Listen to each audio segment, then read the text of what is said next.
why Thailand? Like, why so far? You don't want to stay nowhere else in the States. It made me more open to moving around, which is why coming to Thailand wasn't really crazy for me. Love being out here. I want to stay out here forever. Get a crib, get some stuff built out here, whatever. Bro, this is the place to be. It's the dream crib right here. Exactly. Like, Plug. YouTube! Welcome back to the channel, family. I have a new home tour for y'all today. It's gonna be a fire episode. I'm actually gonna take an even deeper dive into the interview, so I wanna share their perspectives of actually coming from their hometowns and living here. This is a family of 3 that have traveled together and is living in Chiang Mai, Thailand. So with that said, let's go ahead and jump into it.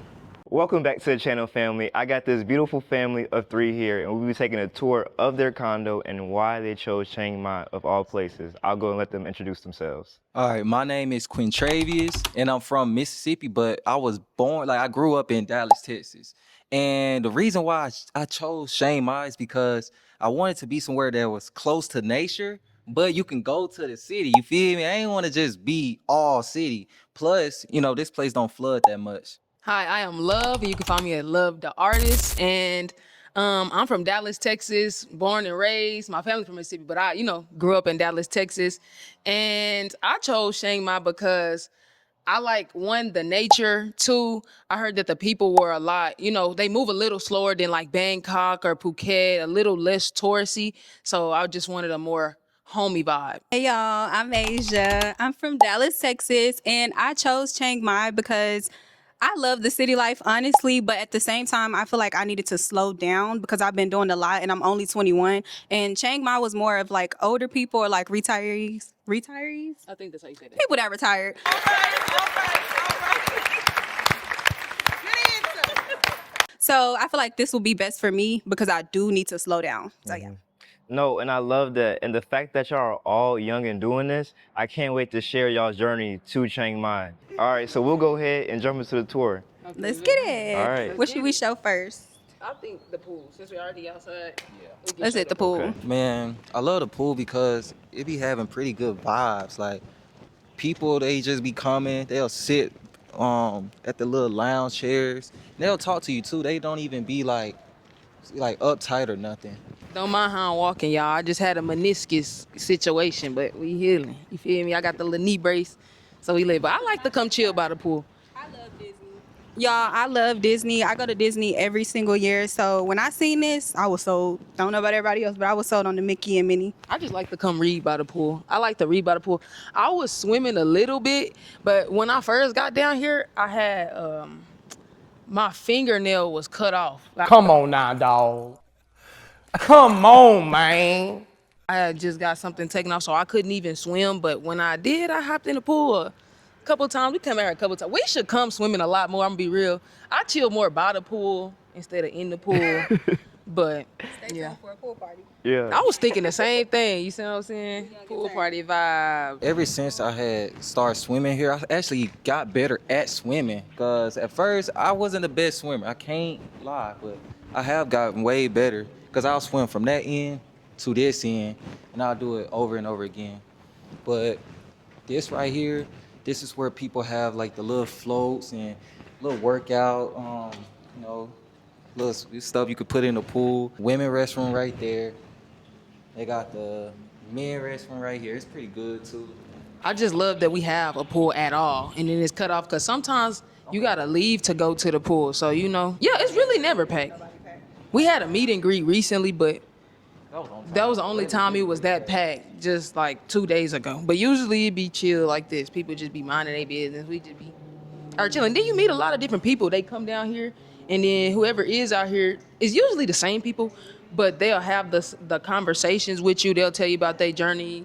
Good way to connect and stuff. So I love just chilling out here reading my book. All right, and this building in front of us as well, this is a part of the complex as well? Yeah. Okay. So 2 separate condos, but yours is like the newest one. Yeah. Apparently they built this one after. I like that. And when y'all came to finding condos and apartments, what was the main things that y'all was looking for, like amenity-wise? Oh, So initially we were looking for a home, like we were looking for like a house, and we had toured like all day. I think the second day that we got here, we toured all day, but all of the houses seemed so far away, and the hotel that we had was right by Maya Mall, so we kind of seen like everybody doing everything. So when we went to go see the homes, it felt cool, but it didn't feel right. Like we were trying to budget more, like, they got nice homes, we can get like a house. But then that night we really just sat and talked about it. We seen this online and we were like, I mean, this kind of the vibes, and it's not too far away from everything, but it's not like in the heart of everything. So that's what we chose. But we just knew for a fact we needed a 3-bedroom, because though this is my partner, we both like to have our space. You know what I'm saying? I make music. She be in her room doing her thing. So we just know we needed a 3-bedroom, and we didn't want a bathroom with the shower not separate. That's two things that we just really didn't want. But those are the main things. Other than that, we just wanted to look nice. Yeah. And a lot of them, honestly, when we first came, when we toured all the houses, some of them were really nice, honestly, but they were so far, and we like to get up and go and do our own things. Like, we don't really be at the house. I do, but they don't. So they need to be able to get up and walk or do this or do that. And at first, we was just like, oh, we just gonna extend our time at the hotel because we couldn't find nowhere that fit for us. And I was just scrolling at night, and I'm like, okay, I'm gonna just look one more time before I go to bed. And I had seen it, and they was like, oh, this the one. But you couldn't book it online. So I'm like, okay, we talked about it. It was like, if they let us get a tour and we see it in person and we like it, we gotta get it. Because I was hesitant. They was like, let's do it. I'm like, I don't know, y'all. It was like, we gotta do it. And we came, and they was like, y'all can move in. It's today. Like, That's amazing. And that's what we did. We moved in the same day. Yeah, like an hour later, really. Yeah, like an hour. We left to go get our stuff while they cleaned it and redid like little things. And then we came back and we was in. And that was it. Fire. Yeah. And y'all say y'all active as well. Are y'all on motorcycles? What's transportation like daily? I typically walk, I grab, and then I have a bike, like a regular bike. I don't have like a scooter yet, but I'll ride my bike around or I'll walk. And then if I need to get far, I'll grab. But I like walking, so I just walk majority of the places I go. I'll jog somewhere, or I'll just hop on the Grab, or I'll just walk. I walk far. Like I'll go a far distance, and it's really good cardio. You know what I mean? I see so much. It'd be pretty good, but yeah. And then I want to get a bike soon too. I'm gonna get me a bike. You just get on Grabs. I'm only getting on Grab. Like, I'll walk if it's like nearby. I'll walk down here, but how they walk all the way to the mall and stuff, I'm not doing all of that. And how far? Like, what's that distance? 30 minutes. Like 30 minutes. 30 I've minutes. walked 30 minutes with them, but like Yeah. by myself, I'm not getting up and doing that. I'm gonna get on the motorcycle For and sure. just go. I'm not doing all that. For sure. I've walked probably the furthest I probably walked out here is 2 hours, like an hour or two. I don't Okay. probably walk just listening to books or music or something, just walking. Yeah. You don't have to worry about me. And would you say Chiang Mai is a walkable place, like having sidewalks, having Definitely. accessibility? I definitely agree. I think that Chiang Mai is very walkable. You got to watch out for potholes and stuff, but there's a lot of places you can walk to. For a long time, we didn't even know that we had so many restaurants by us because we didn't ever walk the opposite way. Like we would Gotcha. walk one way and never walk the opposite way, but you really have a lot of things you can walk to. And it's easy access. You know what's so crazy? You can also like walk at nighttime without fear, like in your body. I don't be worried at all when I be walking at nighttime, bro. It be 10 dogs.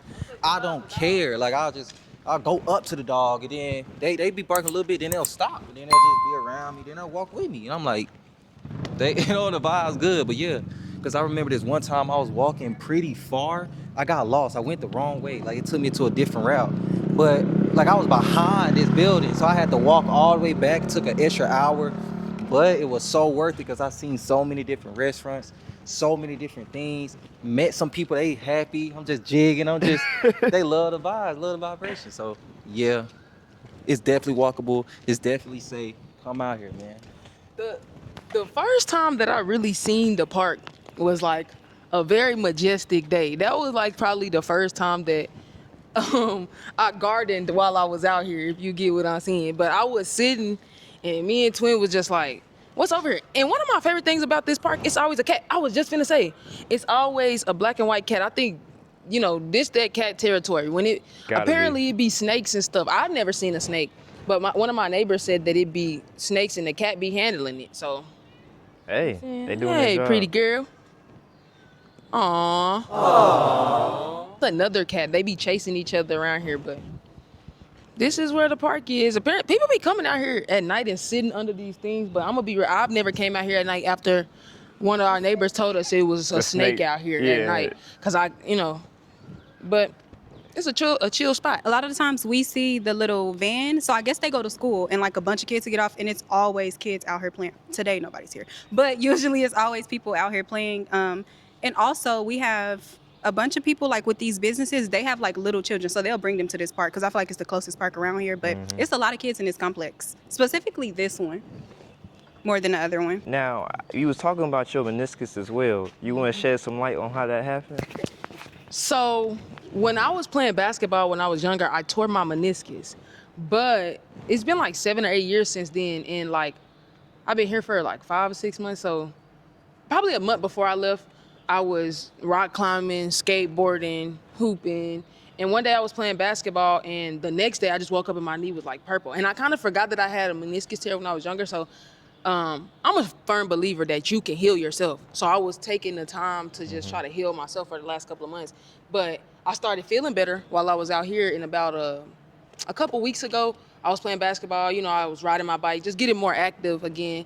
And it just started being a lot more painful like a week or two ago. So I went to the clinic last night, and they told me that it was definitely had something to do with meniscus, and it was a trauma injury, and that I needed to go to a sports doctor and heal my knee all the way from the ground up again. So I'm gonna start that soon because I wanted to do Muay Thai. So like I wanted to make sure everything was good. But yeah, they told me it was a meniscus, either an injury or a tear. He didn't really tell me yet. He just referred me to somebody else, and then this week I'm gonna see how that go. But okay, and this is your first experience of healthcare in Thailand?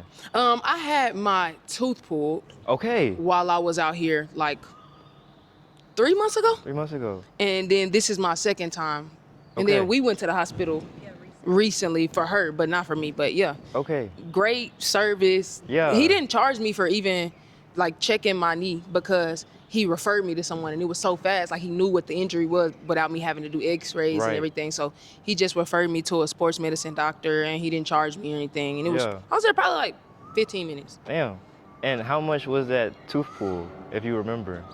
The tooth pull was, I think, $100. No, that's smooth. It was gonna be cheaper at first. Yeah. But my tooth wouldn't come all the way out as one. Okay. So they had to do a surgery, which costed a little more. So they had the regular one that was probably like $40. Then the other one was $100. So I paid like $100. Smooth though, still $100 with a little complications. That's all right, because in America they charge you $1,000. Oh, yeah, like it's insane. And they gave me medicine and everything. And when I followed up, they didn't charge me at all. Damn! Well, I hate that you got that injury, but you in the best place to get it recovered. Exactly. So you can get back active. That's exactly how I feel about it. Yeah. All right, we can go ahead and jump into the lobby. Let's get it. Yeah, $30 for a hospital visit and medicine is crazy. And we don't even have insurance. That's another thing. We don't even have insurance. So those prices were like not insured. Right. Another thing I love about this is like all of our neighbors are pretty cool. Like they just be chilling. Everybody be happy. I like waking up to see people be active. I look out my patio, I see people riding their bikes and kids in the pool sometimes and stuff like that. Security 24 hours. And at night they get security outside as well.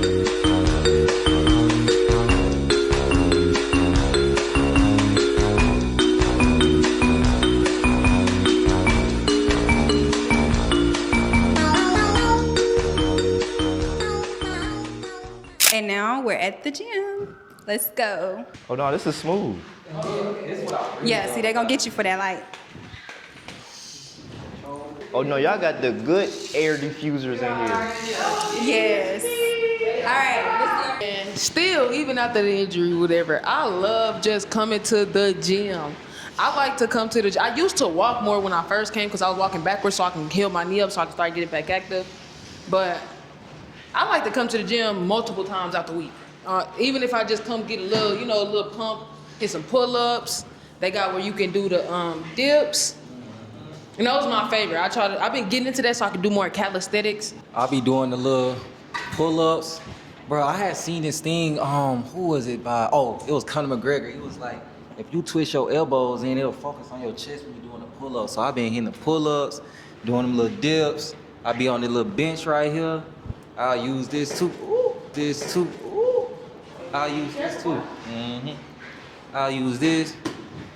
And even this too, like, bro, like this actually work, y'all. You can really do something amazing with this, for real. Yeah, I'll come here for, consistency, discipline. I come here a lot. I come here at nighttime. I would come from hooping and still come here, like, because it's just, I don't know, man. It's just the vibes. It feel good. Look at Twin going crazy. You feel me? Come on, man. Oh yeah. And we do have a sauna, so let's go see that.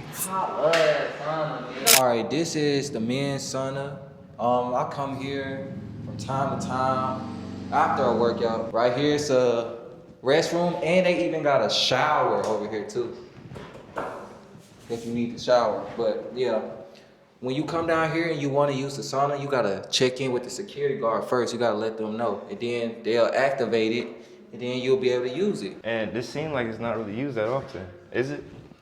Honestly, I don't be seeing too many people. Like when I first got here, yeah, it was people coming in and out. But majority of the time, no. I be having this all to myself.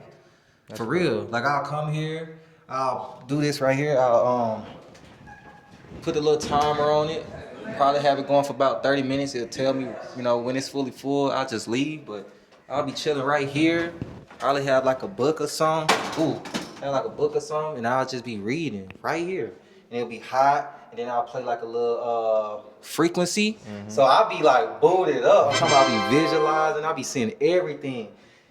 It's kind of, you know what it kind of remind me of? Like a ice bath. But like give you that feeling. But not, it's different. But you see what I'm trying to say? It cleanses your body. It's like a full detox. You know what I mean? And was you doing saunas before coming out here? Man, I was trying to do a sauna, but they didn't have one for the men back in in DeSoto. They didn't have one. They had one for the women. They didn't have none for the men. So I was like, dang. So instead, I'll just be boxing to get kind of that feel. I'll just do that. Honestly, the same thing. I come to the sauna very often. I like to work out and then go to the sauna, especially when I was healing my knee, because then I can get more like sweat. I can sweat more. But I love to do breath work and meditation after I work out. So like intense and then calm, then mindful. So I like to come to the sauna to do that. And most times when you come here, you just have to ask the security. They'll turn it on for you because they, like I said, they be saving the power. And yeah, I just sit in the sauna like probably a good 20 minutes, 10-minute breath work, 10-minute meditation, sometimes longer, but that's usually how I go. For sure. And how often do you do sauna? If I come to the gym, say 3-4 times a week, probably I'll do it every time unless I'm trying to go somewhere after the gym, because I don't like to rush, but probably like 3 or 4 times a week. Welcome to our crib. So first room, this is just a storage room. It just has our shoes and it has our, a dryer rack. Yeah. And we be keeping a broom up in there too. Yeah. All the little stuff that we don't need to just be miscellaneous stuff that's just chilling around the crib, just coming here, all the shoes and stuff. Surprisingly, it seemed like we got way more shoes than what we had initially, because it was really just Crocs. Yeah. It was mainly Crocs out here. Then my skateboard shoes. That's it, and my hooping shoes. But now I can already tell this is a modern spot just because they have like this maintenance or like where you put cleaning supplies already at the door. Yeah. Like most spots out here don't have stuff like this, so I definitely love that y'all got this right by the entrance.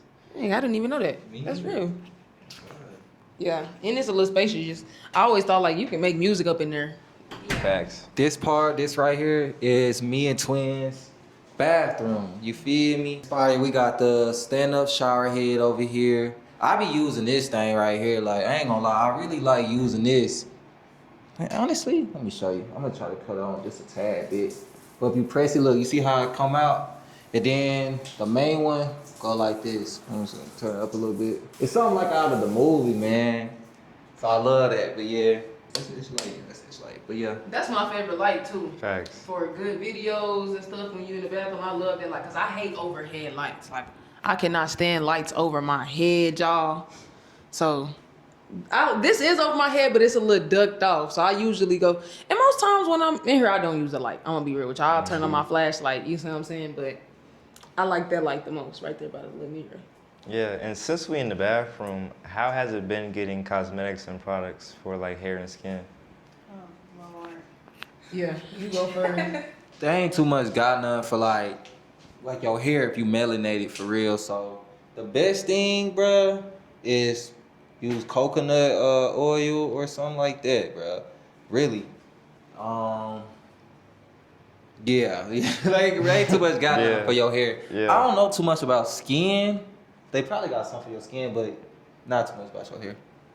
I feel like for me, I ordered some jojoba oil online. It hasn't came yet, but it's for my hair, for my locks, because I had to look up like what can I use. For a long time, I couldn't find anything, but the jojoba oil come in clutch, and I make rose water here. So I just bought a pack of rose petals, and I just make my own rose water. Use the little spray bottle. But as far as skin, I usually just use coconut oil anyways. So I got coconut oil. It's easy to access coconut oil and like a cleanser. So they had those two things that I needed. I never really use a lot on my skin or my hair. So I feel like I had not everything I needed because I haven't had the jojoba oil. It was hard to find in the stores, but you can get it shipped. So. Okay. And what platform are you getting shit from? iHerb.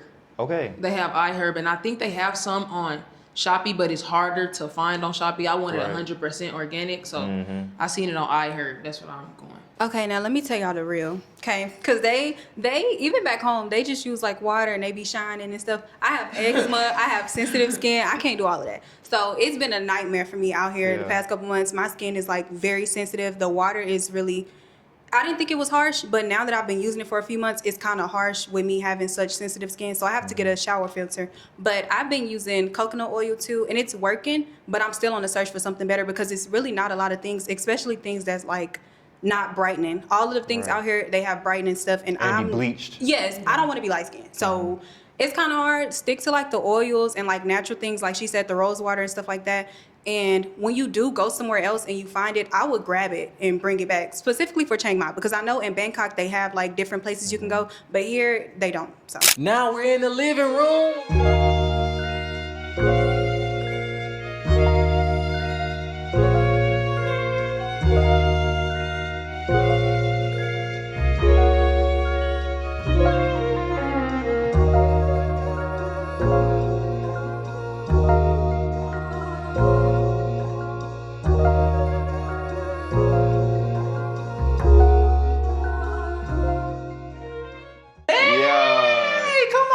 This joint is fire. Like, as soon as I stepped in, I'm talking about the mountain view. Tell me about what's going on.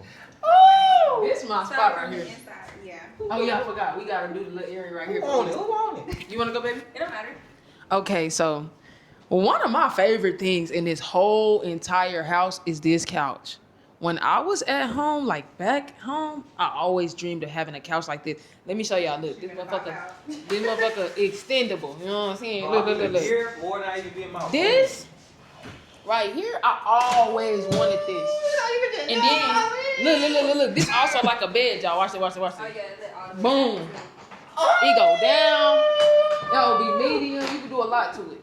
But this is like one of my favorite features, especially when the sun is setting. Yeah. And if you sit right here, it gets so pretty. But yeah, this couch, 20 out of 20, favorite thing as far as the phone. And this came with the apartment. Yes. Nah, that's hard. The TV. That's hard. This the dream crib right here. Exactly. Like, right? That's why when we seen it, cause we came to come view it to see if we liked it. We were looking at each other like, and then when she pulled this hoe out, it was like it was like a double take. Like the rooms got me, the view got me, you know what I'm saying? We just now putting little details in here too, though. Just painted cheese on Valentine's. Yeah, me and baby. Tacky, but it's a little artistic, I guess. Yeah, I love to have like personal art in the crib. This one was mine. This was just off the dome. Y'all see it. It's got like a little garden going on. You seeing a little sunset. And she kind of set it up for Valentine's. It was super sweet. It was a surprise. It was like wine and painting and stuff. It was super, super duper sweet. And hers beautiful. It's like you explain yours. I mean, como se dice? Self-explanatory, okay?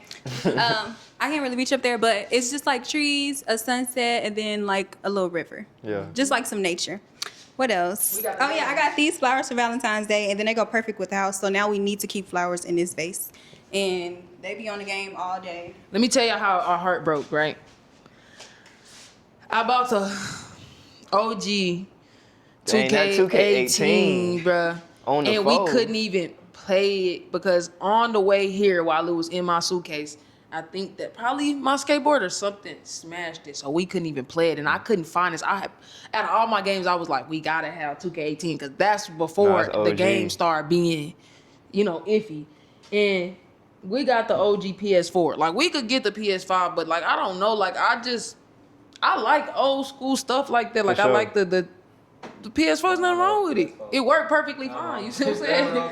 It's nothing wrong with it until GTA 6 come out. Then. Different story. Then we gonna start streaming. Hey, Yin Yang Twins. You know what I'm saying? But yeah, that's what we got going. The TV came with the crib. The flowers bring life into the spot. You see them? Before outside. All right, this is our table. This is fine dining at its finest. This also came with the apartment. Everything here is furnished, pre-furnished, all of that. So we didn't pick out any of it. But on a daily basis, our table is always set because we don't really eat. We don't eat together at the table. We kind of just eat here and there. Sometimes we don't even eat. But yeah, so we might sit here and we do mostly just like working at the table. But since we don't eat dinner, we kind of just leave it set 24/7. And then kitchen and then outside. Yeah. Malik eat the most over here. I mean, He eat the most, period. He eat the most, at the table. Yeah. I'm gonna be real. I'm the least at the table. I don't sit at this table that much. I probably have sat here twice. A few times. Yeah. Yeah, that's I probably crazy. sit here like 2-3 times. Since we've been here, I probably sit here 2-3 times. I've ate here once, so. She eat on the couch. Yeah, That's the I'll sit problem. on the couch and eat. I work at the table. Up on my little thing and watch something. That's usually how I go down. I be trying to be at the table because I don't know, I be feeling like little niggas in the movies. I would do what you doing, bro. The way the table look, I be sitting there too eating. He just slided it. He just be. Where it's pretty too though. Like it be like, you know what I'm saying? Yeah. To me, when I see stuff like this, I know you're supposed to sit there and eat, but it be feel like don't touch it. Like just let it be. Like grandma couch with the plastic on it. Yeah, don't do It's too there much. for decoration. Decoration, that's it. Okay, and then this is our kitchen. Y'all know kitchens in Thailand do not really have ovens. We have a really nice apartment, but we don't have an oven still. So my auntie bought us a mini oven, and this is from Shopee. So go on Shopee and get y'all a little oven. I think it was like 500 or 600 baht, so it wasn't that much at all. And it definitely came in handy because now we cook a lot more with that. Our apartment did come with a washer. It's a nice washer.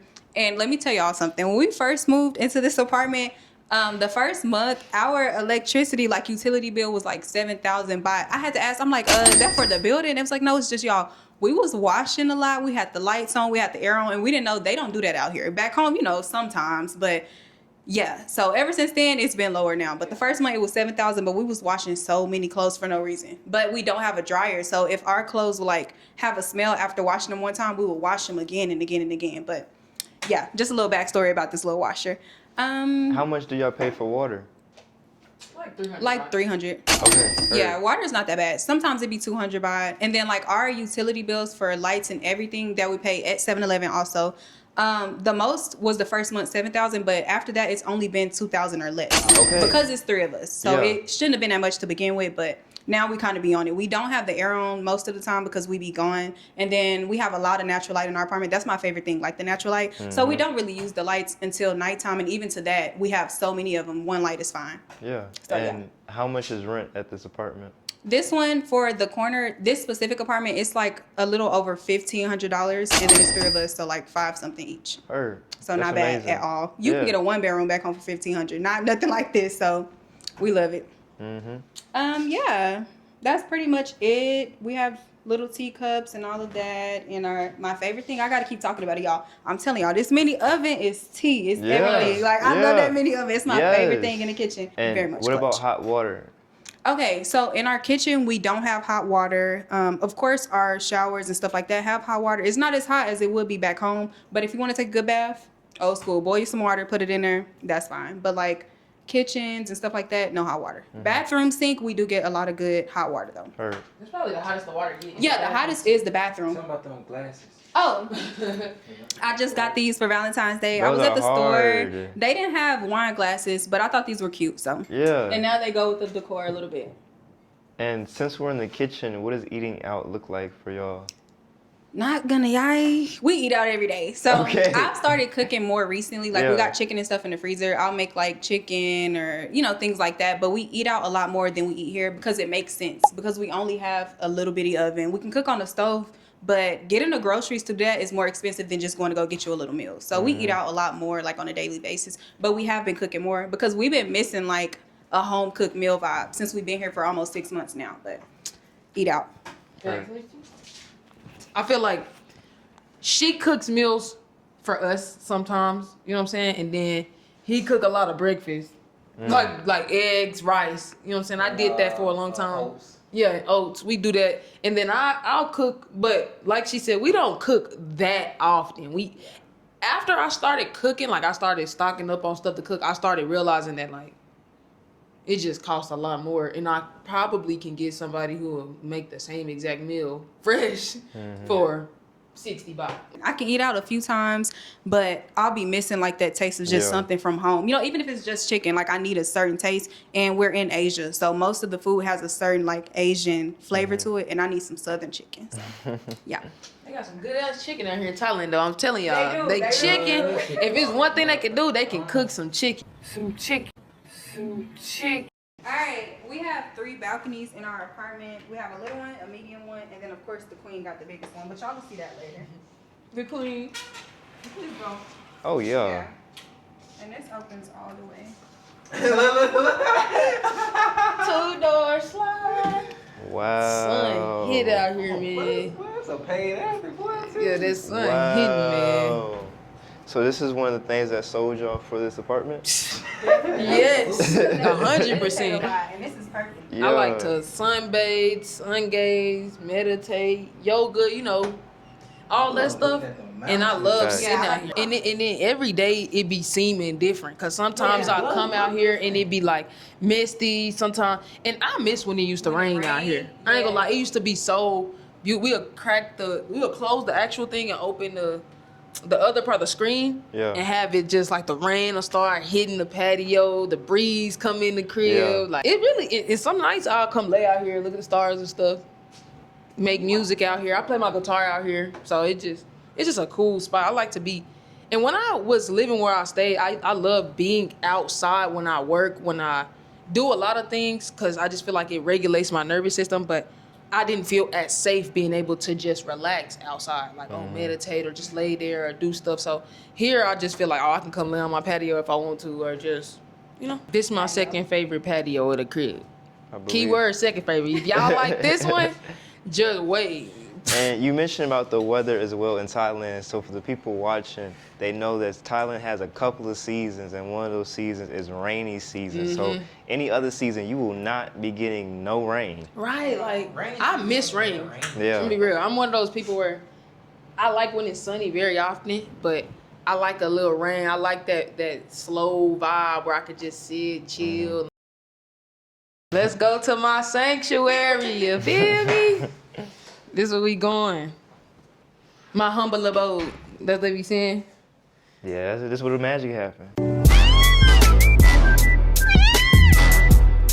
This is literally what happens. I have, first things first, my baby, my guitar. My first month coming here, I went out of my way to find where I can get a guitar, because right before I left, I was starting to play the guitar way more, and I had a Yamaha. I found a very affordable one. I wasn't trying to get like a too crazy expensive one at the time, but this is my baby right here. So we got the guitar, and then I gotta go to my other baby. You see what I'm saying? My skateboard. I brought this all the way from Dallas, Texas. I left my water ionizer in a lot of clothes and shoes so that I could bring my skateboard. Specifically because when I was in Dallas, I went to go buy a skateboard, and it was ass. Let me just say it wasn't that good. I'm gonna be real. The skateboard wasn't that good. It broke the second day I started because I was just learning. And then I went to a skateboard store, and they basically told me like, you need a better board. Like that's a fake board. That's the type of stuff they sell for kids, like play, not a sports board. So I invested a couple $100 in my board, and I was for sure not leaving it because I already had up in my head like when I came to Thailand, I was gonna get my knee healed, and then I was gonna get way better at skateboarding and all this Yeah, other goals. stuff. So that's why I brought it. I was like, then I don't even have to look for it or reinvest. But yeah, this is my bed. The reason why I love this bed so much is because at home I would sleep on the floor a lot. Even though I had a bed, I would sleep on the floor a lot in Texas because I feel like beds mess up your spine support, so all of the beds would be too soft for me. I like to sleep on solid surfaces. And this bed is so solid yet comfortable. And it's 100% cotton, which is a big thing for me because the polyester and stuff, all of that, I look for things like that at home. And I'll go out of my way to try to find, 100% cotton covers and stuff like that. And I could not find any that was less than like $200, like 100% when I was in Texas. And it came like this. Oh, and everything came furnished here. That's amazing. So the apartment came furnished. All the TVs were here. All the covers, all of the sheets, everything, the blinds, everything was already here when we came. So when we moved in, 90% of everything that's in here was just easy. Yeah, it was just how it was. And we got the lights right here. Like I told y'all, man, I'm not a big light person. If y'all don't know, I'm autistic, representing for Black women that are autistic, on the autistic spectrum. But those lights really bother me. It overstimulate me. So I don't usually use those lights. If anything, I'll use the ones a little lower, some candles or something. But yeah, and then we have the patio. I can see the pool from my patio right here. The smallest patio in the crib, but very grateful. I didn't have a patio in my other crib. So like in my room. So I can wake up, go out here and chill. Sometimes I do my yoga. I was getting into Qigong right before I went to go get my knee healed or go get my knee checked out. But I was getting into Qigong. I do yoga and stuff. So when the day starts, the sun hit here before it hits in there. So I'll start probably here, chill, read, write, stuff like that. So. Yeah. Now, love, you talked about a lot, but the first thing I want to touch on is your musical journey. Okay. When did you actually start that? Well, for me, since I was a kid, I was always very musically inclined.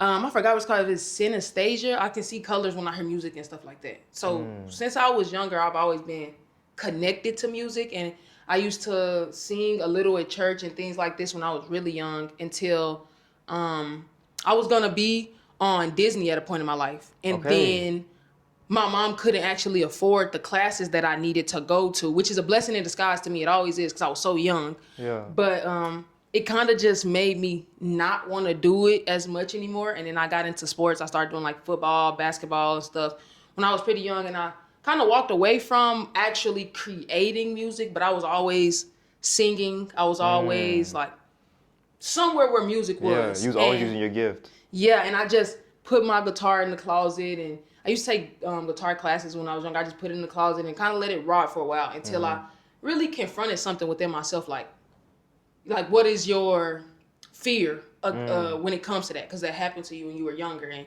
why are you so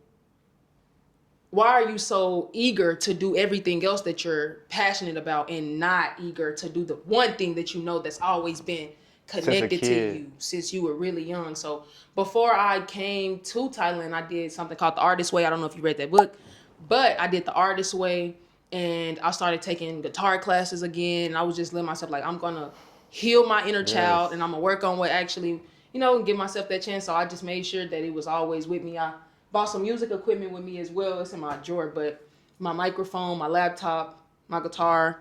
I go play the drums out here. So for me, it was just always that. Now, I'm actually creating more music again. So yes. That's and where I'm at with that. With that creating process, you are a content creator as well. Definitely. What has that journey been like as well with doing content creation out here? My content creation journey, if you know who I am online, it's been crazy. You know what I'm saying? I had my first account, which was Benzo Dadon. I started that in 2022.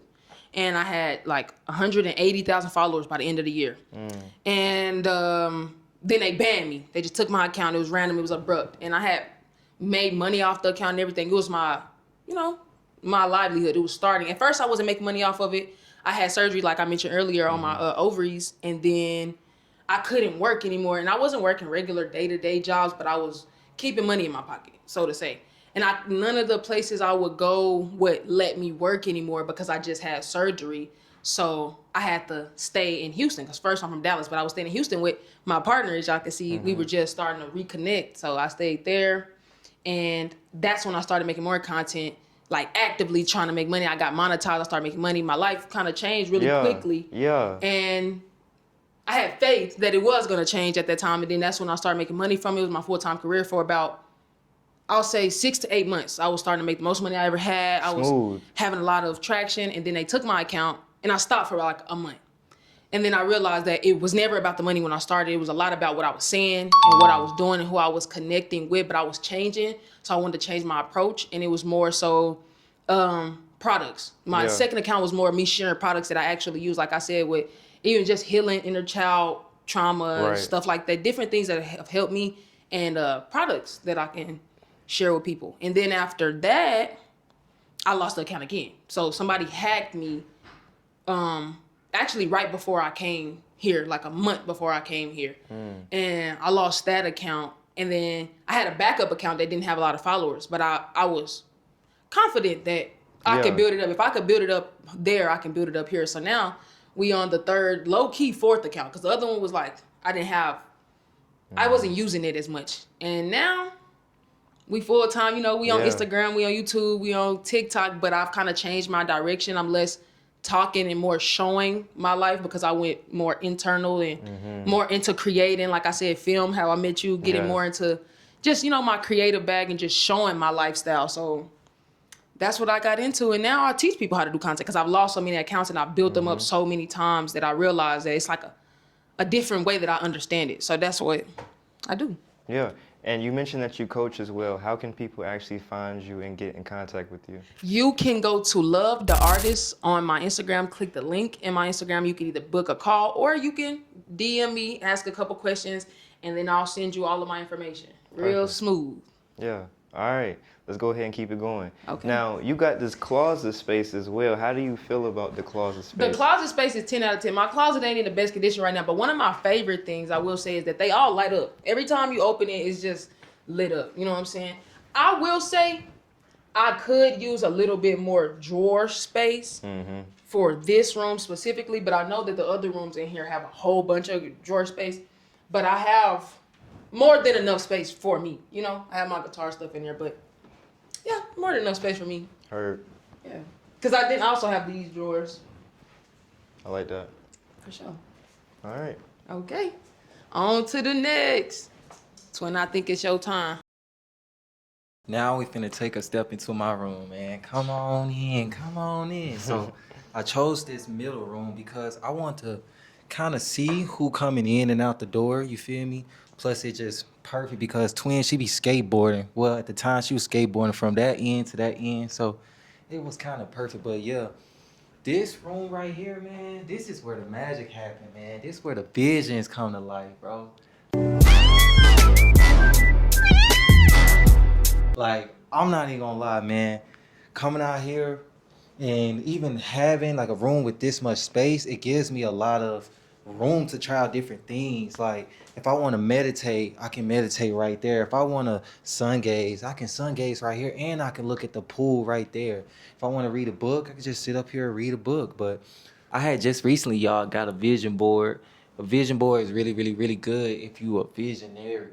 Like, I think it brings in, you know, them images of your mind to reality. Truly. I had a vision board back at home when I was going through my little journey. And it really done help me a lot. It done help me get into this creative space about myself, really connect to that art part of myself, because me personally, I'm someone who just flows, bro. Like, I flow with life. I don't be stressing, for real. I look at things at a great magnitude, but in a positive light, you feel me? As a kid, I always been into like art. I used to draw all the time. I used to like imagine different things and all that. So realistically, I had to have some type of art portrait in my room. This is my sister. She did it for me, my little sister. That's hard. Bro, she did this exactly like the Reddit one. Like, bro, I was like, yo, I need something for my birthday, bro. Just come through. She did it perfect. It took about 2 tries. Bow. I'm like, ooh. But yeah, I You know, had the to. whole family's some artists between you and your sister and your little sister, bro. And my brother. Okay, Bruh. so it's 4 of y'all. Yes, I got a big brother, got a little sister, got my twin. Man, listen. Hey, running the fam. It running the Black fam. My last name Black. Heard that. Running the fam. I'm telling you, man. I got this ukulele because I'm also into music, love music. I used to watch America Got Talent. I know y'all know that. What's the other one that say? You're going to Hollywood. No, yeah. And then I had the X Factor. But yeah, I had got a ukulele because I wanted something that was kind of small that I can carry around. I used to have a big guitar like my twin got. But yeah, in high school, I ended up giving that guitar away to this girl who was into music. I'm like, man, do your thing, bro, because it really helped her. But yeah, I got my little ukulele, man, and I'll be playing it. Bro, when I was first learning it, I was just able to just, do a little song. But then over time, I was able to just sing off the dome while playing it. And it was just like, what? And then I ended up getting a harmonica, and then I was able to flow with the harmonica. Nah, look, I think I got really, really good at the harmonica because of the movie Sinners. I don't know if y'all seen it. You seen Sinners? Of course, so I watched it like 4 times. Bro, I had a blues harmonica, bro. Yeah. And I was able to play Tennessee Whiskey on it. I was going That's crazy. But yeah, these headphones right here, listen to me. Listen, they got these headphones on TikTok shop, bro. Y'all gotta get these headphones. These my favorite headphones, bro. I carry these everywhere. When I go hoop, I have them on. I literally play with these on, bro. What's the name of them? They called J-Lab headphones. Heard, okay. But yeah, I love it because I'll be able to play my music. I got the little fragrance going on. That's lavender. Real nice. My favorite color, purple, y'all. So you probably gonna see a lot of stuff with purple. But yeah, this right here is very important. I don't know if y'all do affirmations, but it really does help you. Like even just seeing it. When I wake up, I'll see it. Like what is this called? Miracle card affirmation. It'd be like, I don't work for money, money works for me. It just reminds you of how abundant you is and that you can live a lifestyle of financial freedom. You feel me? Be able to just do what you like. So I love seeing that. I got a Bible. No, look, let me tell y'all the story about how I came across this Bible because y'all gonna be mind blown. And no, I ain't used to read the Bible like that. I'm gonna just be honest. When I was a personal trainer, right, I had this client. She was my last client. It even got her name in here. What her name? Where is it at? Miss Christelle. Now look, she was my last client, right? And she told me, she's like, listen to me. You got a light in you. You got a light in you. She's like, I see it. I'm like, what? What you mean? She's like, you're chosen. You are one of them, like God sent you. So it's going to be people that come across your path and you're going to have to like maneuver between it, but you're going to be okay. I want you to read this. And then she wrote the little message on it and I always kept it. She said, many blessings to you, Quinn. Don't stop learning and seeking God. Truth, not, I don't know what that says. Truth, not, I don't know. But yeah, she was like, please get this other book. And I just kept it. And then I wasn't even going to bring it here. But the craziest thing happened. My mama friend, right? Her son, he wanted to read the Bible. And I was like, you know what? I was going to give it to him. But then right before I had left, this girl named Maya that I was talking to while I was at the States, she was like, you need to bring that Bible. I'm like, you know what? You're right. So I just brought it with me. And then she told me to read Psalms 23 every day when I wake up. So I actually got into that. And I'm not going to lie. It keep me in that high vibration, you feel me? I be feeling good. It keep me in that high vibration, you feel me? I be feeling good, man. This is Haritaki. I'll take this. It's like a little health supplement. Real good for your health. Real good for your mind. Take it all the time. You feel me? That's why I really be chilling, bro. Yeah, no, like, you got great energy, bro. You know what I'm saying?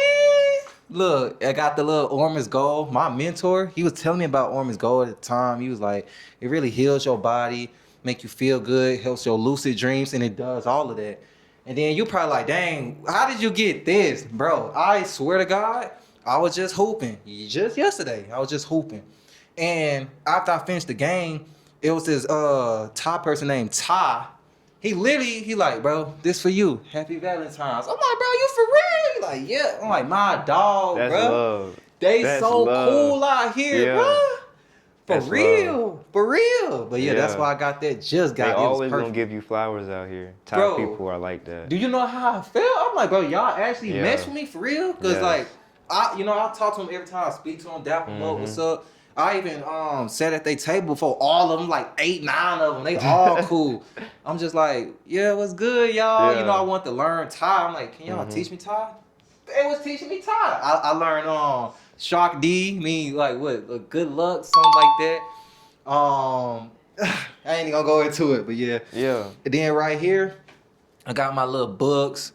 I read a good amount of books. Like when I really first came down here, the thing that really helped change my mindset and everything was books. But I would listen to audio books, bro. Like I listened to literally, bro, I kid you not, it was like 10 plus audio books within 2 weeks. And that changed my life forever because after that, I just started like moving freely. Yeah. Start walking everywhere, going to parks and just chilling. We down with chilling. Peace. Peace. And this is where the content creation even came about because this is when I came back from Houston. I believe that was in 2023 or 2024. I don't know. I think it was like 2023, but I had came back from there and I just started listening to that and I just started living, bro. And when I started living and being in that energy, it seemed like when I started doing videos, it just started going viral. Like, I don't know, like getting millions of views out of nowhere. I'm like, dang, this is God talking to me.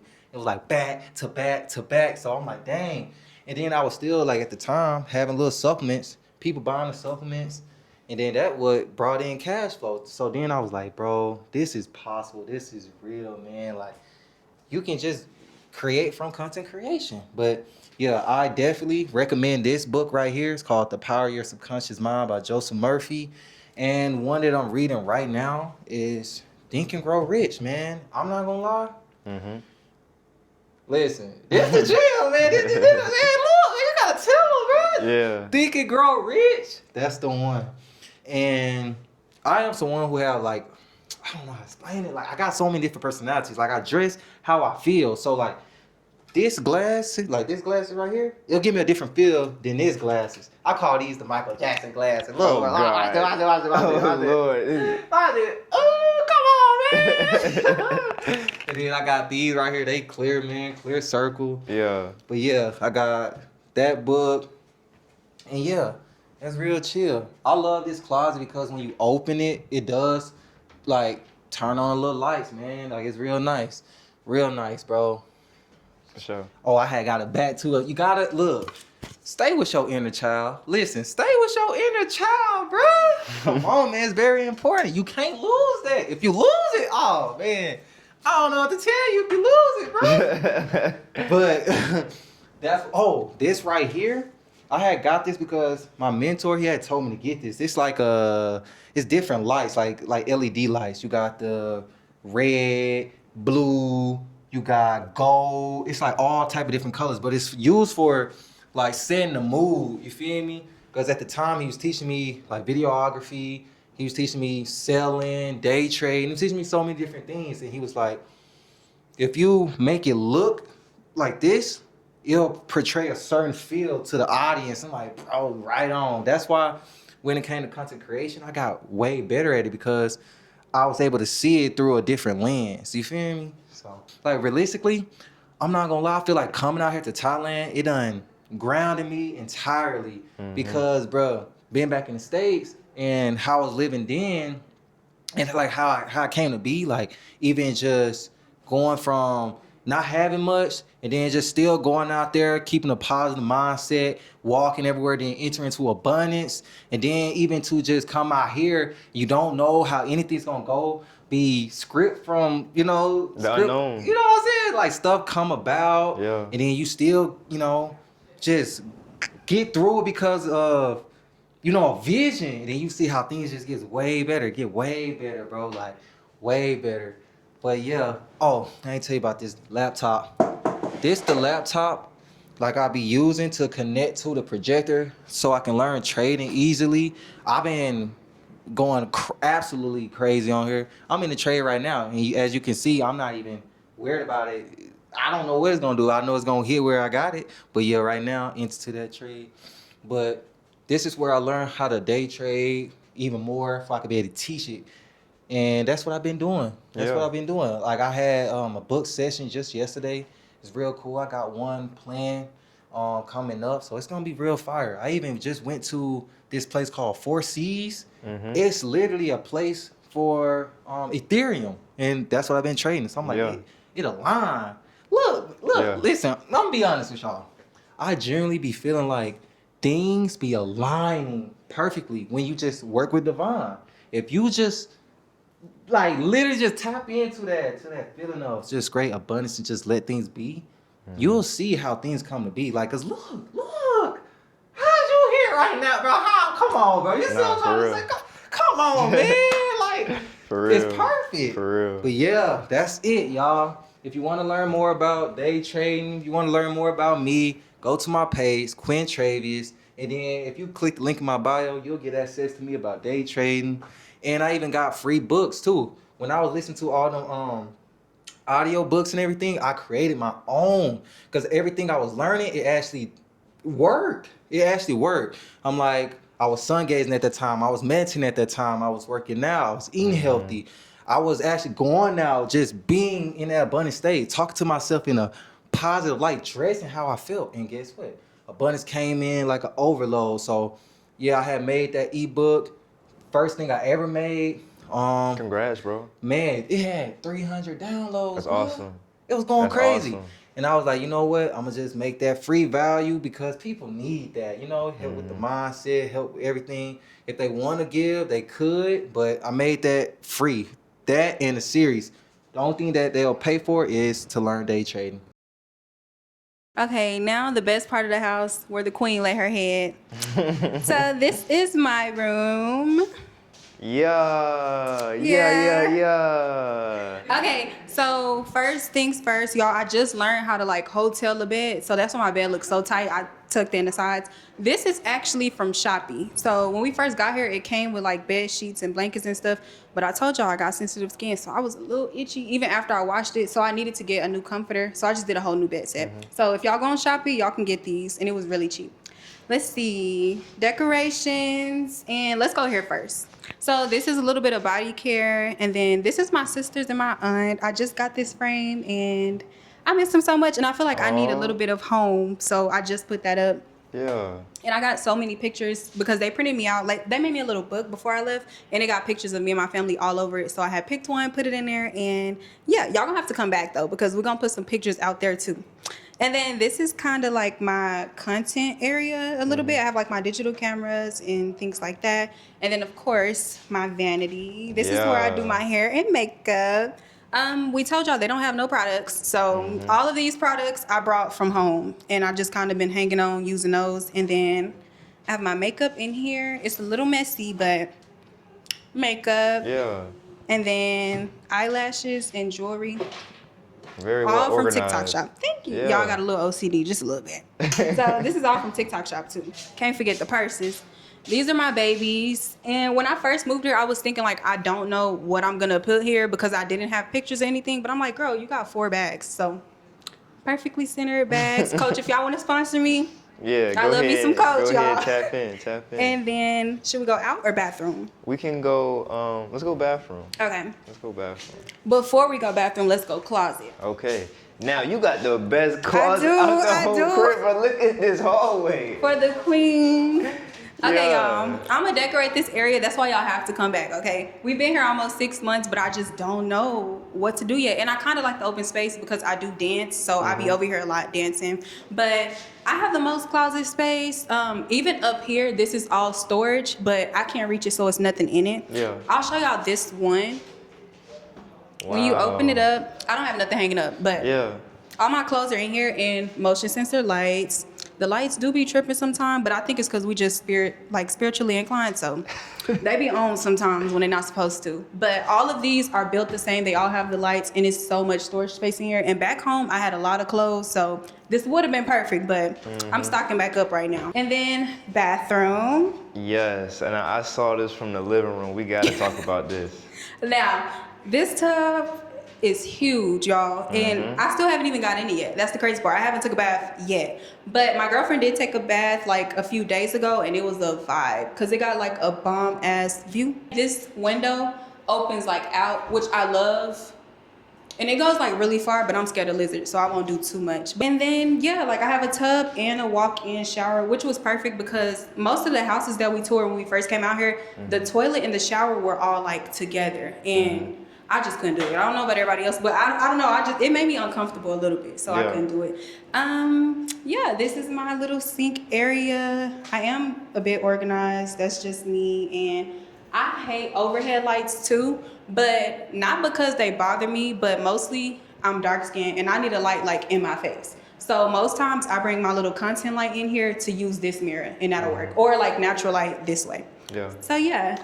And I love y'all got actual outlets in the bathroom. Yes, because we most do. cribs out here don't have that. They don't, and it's so good because I get to curl my hair in the mirror and I don't have to sit over there. It's no back support on the little stool thing in front of my vanity. I'll take a chair out the kitchen, but I mostly do my hair in here because of the plug. Like, they ate that one little thing. And you mentioned about the shower head as well, so you put a filter on it. Yes, I don't have it yet, but I have to order one off of Shopee because I kind of just figured out that the water was a little harsh. At first, I thought maybe it's just like the climate and stuff, but now I know that it's the water for sure. So I have to replace that soon. Maybe off of Shopee because I've seen some. I went in person, but they didn't have one for my type of shower. It's like where you have to redo the whole thing. I already have the head, so I only need to take off the head part of it. So yeah, I gotta order one of those. And then my shower shoes. And y'all probably wondering why I got Crocs in my bathroom. These are my bathroom Crocs. So they are Wicked too. Fun fact, I love Wicked. Best movie. Okay, now for the part y'all been waiting on. Yeah, this is the action right here. This is my wraparound balcony.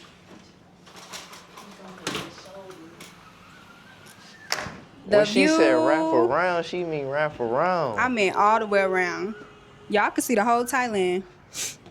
They love coming out here meditating and stuff too. Yeah. This is a bomb. Yeah, she does. She be on my patio more than her own. This view is just everything. Like, yeah, it's everything. Literally. And wrap around. You mentioned about your content journey as well. Did that start with you coming to Thailand? No. So I feel like I've kind of slowed down on my content a little bit more since I've been here. So back home, I've been doing content for a few years.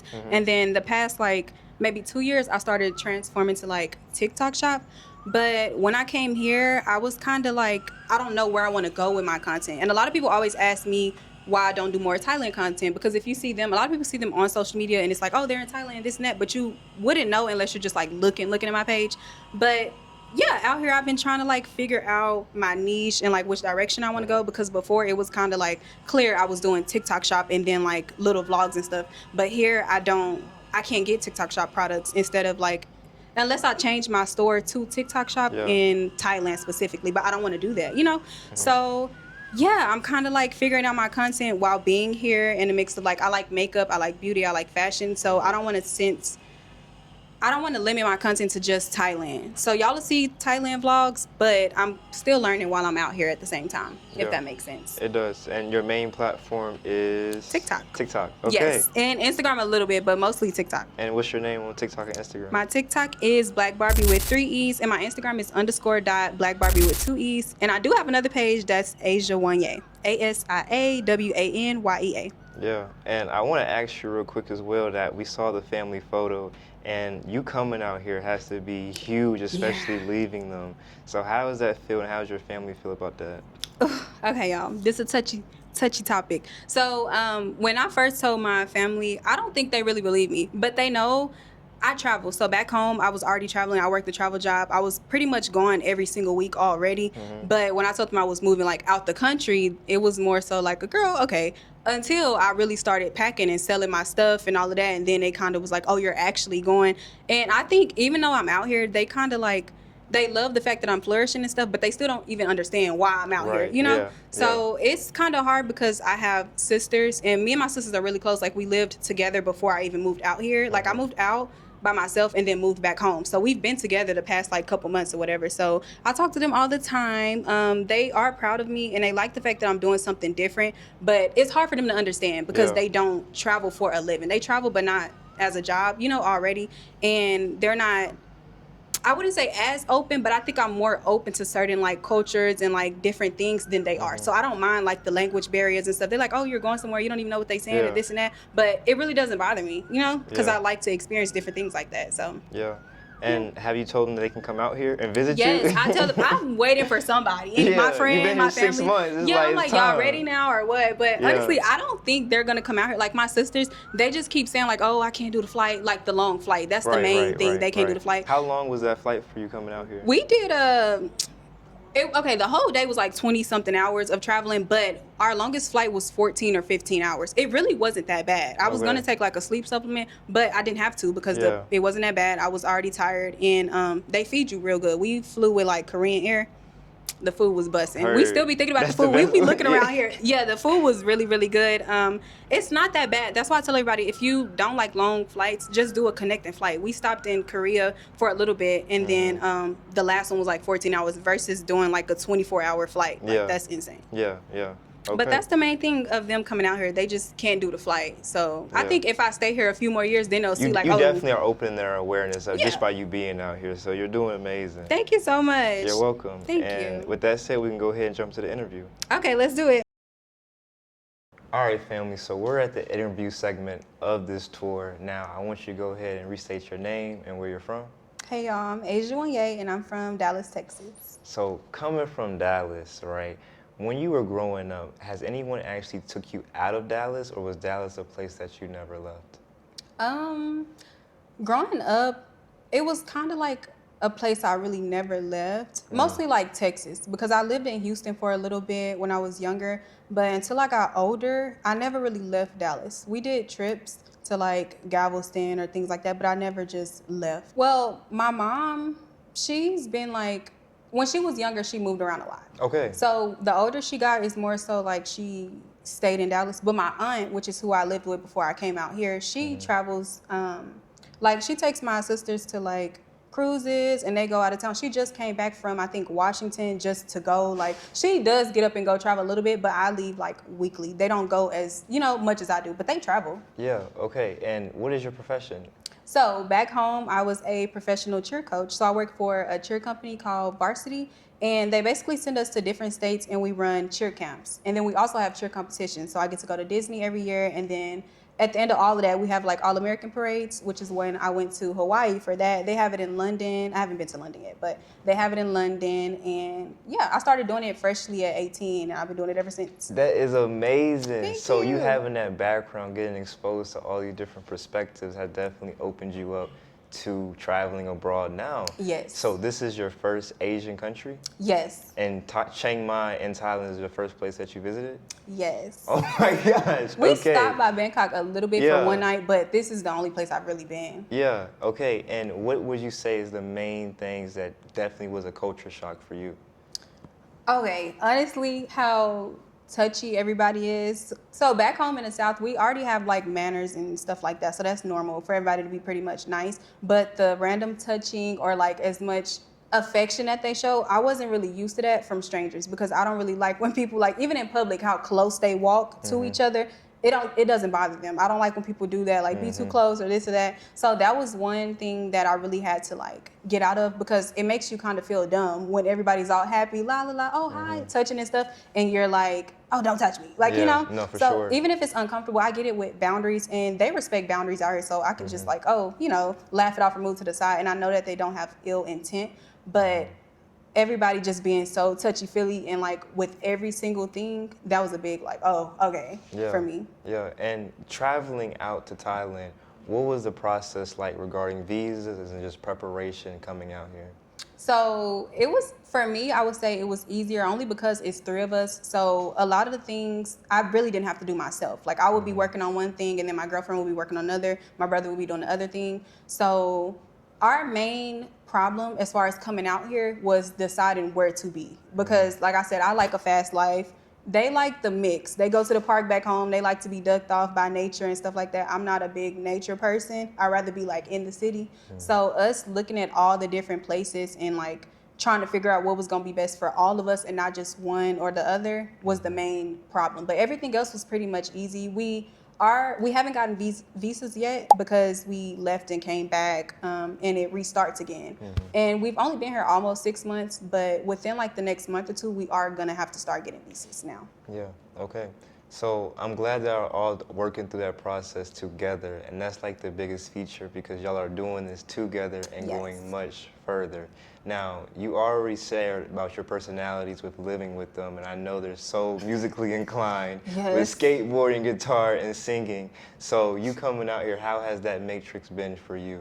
Oh my God. Honestly, y'all, it's every single day. I feel like I'm used to it now, but I have a good way of like adjusting. So my friends, they always tell me that because the job that we work, we have to be in hotel rooms together sometimes. And I'm more so like, I move around because I have a sister. Like, oh, I'll shower real quick and then you can go in the bathroom. So stuff like that I'm used to, but I didn't grow up in a loud household. So when my cousins would come over, that's when it would be loud, but it wasn't like a 24/7 thing. So being with them, they're not loud 24/7, but randomly like guitar and a speaker and she's skateboarding while doing the guitar, like all of this going on at the same time, it's kind of like, it's overwhelming a little bit, but the fact that I have my room is like, it's really nothing to complain about because I can just go in my room and shut my door and then they don't really bother me. And I can't hear them as much when I shut my door. So it was, at first, it was like, okay, y'all. But that's why we had the conversation about like how the room situation would go and what would make the most sense because I like quiet time more than they do. So, yeah. What would your recommendation be for the people watching that want to either travel with their family, friends, or loved ones in a unit to Thailand? What are some things that you can actually like help them prepare for that transition? First, don't move with fear. So I feel like that would be one of the main things because before I left, because I started traveling at 18. So prior to that, I didn't travel as much. So I would always be on edge a little bit because you know the danger that you grew up around. So it's harder when you go somewhere else to a new environment and stuff. But I feel like once I started to travel and stuff, I became more open. And you need to be open, especially when coming somewhere like to Asia. Like this not, they're gonna stare, they're gonna do this, they're gonna ask questions and things. You just need to be open. And I feel like that's a lot of people's problem. They're not as open. You come somewhere else and expect it to be where you're from, and that's not what it's gonna be. So the main thing I would say is be open. And as far as moving with like friends and family, if you don't get along back home, don't think because you go out of town, y'all are gonna get along because it's not gonna work like that. You know, like I wouldn't move out the country with my sisters and all live cooped up together because we all have different attitudes, different personalities and stuff, but they're friends and then this is my girlfriend. So we kind of have our own like individual bonds and relationships so they can do stuff together that I don't really have to do with her. Like if she want to play the game and stuff, I'm not a big gamer person. She can go do that and have like her time with her friends and stuff and she don't feel a way about me not wanting to do it. So I like the fact that our dynamic works because they're friends, we're together, and then he's like a brother. Yeah, no, I love that. Now, we mentioned as well about your content journey, and you were saying that after 6 months, you're still figuring out your lane, but you've been doing content for a long time. Is there any advice that you can share with actually finding out what your passion is with your content journey? My main thing is try everything. I feel like a lot of people go with trends and they try to do like what's in at the moment. And I feel like when I first started doing content, the thing that I lost within doing it was just doing it because I wanted to. After a while, it was more so like, oh, okay, this is viral, this is what's trending, so let me try this. But it put me in a position to where like now I don't know what type of content I specifically want to do because I've done all of them and they've all blown up. Like I've gotten a lot of views from all of them, but at the same time, I don't want it to feel like a job necessarily. Like I put the effort behind it and the energy behind it like a job, but me actually having to record at first was more fun. And when it starts to feel like, oh, I gotta get up and make a video, I gotta go do this, I don't really want to do it, you know, because that's not my main profession anyway. Right, yeah. Now, let's talk about this main profession. This definitely opened my eyes up as well. Your cheer career, especially having a cheer career that you're able to travel. Can you shed some light on that journey? Yes, I love this question. So my job, well, when I was in high school, I cheered all throughout high school, and my coach is actually one of the co-founders of the company. So she was just like, oh, you're gonna try out for this and I want you to come work for me, basically. I'm like, okay, I guess. But we went to the camps all 4 years in high school, but I didn't know the working side of it. I only knew of me going to camp. So she made me and my friend try out, just us two, and then the actual owner of the company, he was there, and I was so nervous, but I did it because I had met him before, but I didn't know him. And then I'm glad that I did, because I feel like after I got on staff, it changed my life and changed the direction that I was going. And it made me more open. Like, I went to college in Louisiana for a year, and then I up and moved to Houston. Like, and people don't get up and just leave. And I feel like because I was working a travel job and I got the experience to do that, it made me more open to moving around, which is why coming to Thailand wasn't really crazy for me. Or even when I told people, they were like, oh, like what? But it wasn't like a big crazy thing, because I do move around a lot, you know? Yes. And I feel like all people don't know that you can do cheer after high school or after college, whatever. But I get paid to travel. My rooms are covered. I'm at Disney every single year. People don't even go to Disney once in a lifetime, you know? So I feel like just be open and do stuff out your comfort zone. I wasn't thinking about working a cheer job or teaching kids cheer throughout my whole after high school. I was just like, oh, I've been doing this for, I don't really want to do it no more. And I did it, and my life changed after that. No, I love that, and that's super inspiring. So for the young girls watching that's in cheer now, you already stated you can get paid to do cheer. Yes. But what is some other advice you can help them along the way? Honestly, work on your skills while you're young, because the older you get, the harder it gets. Honestly, my body, my back, it's not the same as it was. And a lot of people enjoy the moments that you have right then and there. I feel like now that I'm in Thailand, I don't do anything as far as cheer, and I miss it. Like, I find myself like, oh, I just want to move my body, or I just want to do this, or I wish I was coaching again, or this and that. And when I was in high school, I wasn't thinking about the fact that I only have 4 years to do this. You know, I think when you're in it, it's just like, oh, I can't wait to be grown. I can't wait to get out of high school. So if you're young and you're cheering right now or doing anything, stick with it and enjoy it. Every single game, like, treat it like it's your last, because it could be. I had knee injuries and everything. And aside from just growing up and getting older, certain things and health problems that I had, it was harder for me to keep doing it at a certain extent, because I like to get better. I want to get better at everything that I do, you know, to be the best. I don't want to just do it just because. And it's a lot to go into it. And I thought about people that they was good at it, but they didn't care to get better, but they didn't have anything going on. So I'm like, just cherish it, because it's people that have things going on that's preventing them from doing what they could do, you know? So I would just say enjoy it while you're doing it, in high school specifically. I wish I can go back to high school games, because it's not as serious as me coaching 500 kids right now on stage, which is fun, but sometimes I wish, like, oh, I want to be that kid that's still here just for the vibes, basically. All right, let's talk about the company that picked you up into cheer. Okay, so a little bit about the brand. For y'all that don't know, it is called the Urban Cheerleading Experience. You can look them up on Instagram, TikTok, all of that. And the founder, Damon Gladman, and Eureka Charleston, they came from UCA. So they're not new to the cheer world. Rika, she does choreography now, like, and her teams win all the time. So they're not new to cheer at all. They've been in this over 10, 15 years.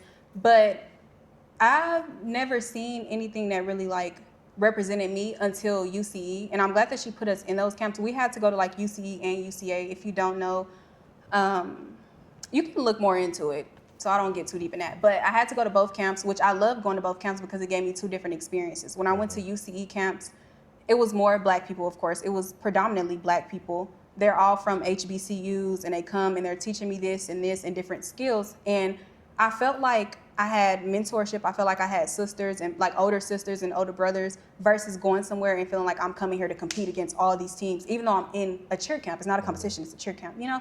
So him going off and starting a brand by himself, I feel like I'm forever grateful for that. And a lot of people, they get the opportunity, and it might be for them, it might not be for them. But a reason that I stick with it and I'm so, like, for the brand is because it really did change my life, and it really did make an impact on me alone. And not even just the brand itself, but the people that started it, because I was already looking up to her because she was my cheer coach. So her putting me in a position to travel, and I'm learning more about cheer, and I'm getting to work these competitions, and it's opening doors. Not only that, they give you job opportunities. We have, like, a band, sometimes they'll drop me like, oh, we need this person to come work in Memphis. We have opportunities. So you get different opportunities that you wouldn't really get just by being a college cheerleader, honestly. And we don't have a lot of representation. A lot of people don't even know about the brand. We're going on like 10 years now, but people still don't know that it's a Stomp and Shake brand out here under Varsity. They don't know that all of our staff are from HBCUs. They think it's just like, oh, Varsity's ripping off black people and doing like Stomp and Shake and this and that and that.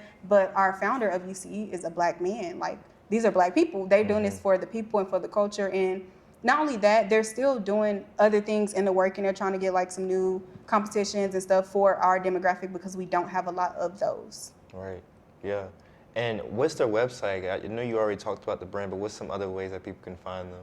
So if you go to Instagram, you'll find the Urban Cheerleading Experience, and they have a link in the bio. You can book a cheer camp with us, or you can just book a private.